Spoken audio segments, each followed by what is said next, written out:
World War II, 1944. The U.S. Army created a secret unit, the 23rd Headquarters Special Troops. Their weapon? Deception. They carried inflatable tanks, fake artillery, and sound effect machines. Their mission: make the enemy think a massive army was where it wasn't. Here's how it worked.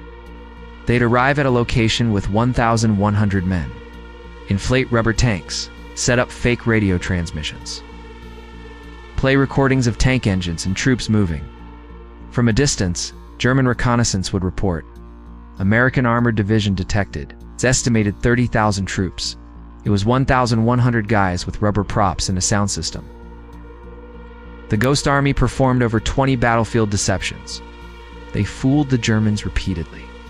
During the Rhine River crossing, they staged a fake army, drew German forces away from the real crossing, saved an estimated 30,000 Allied lives.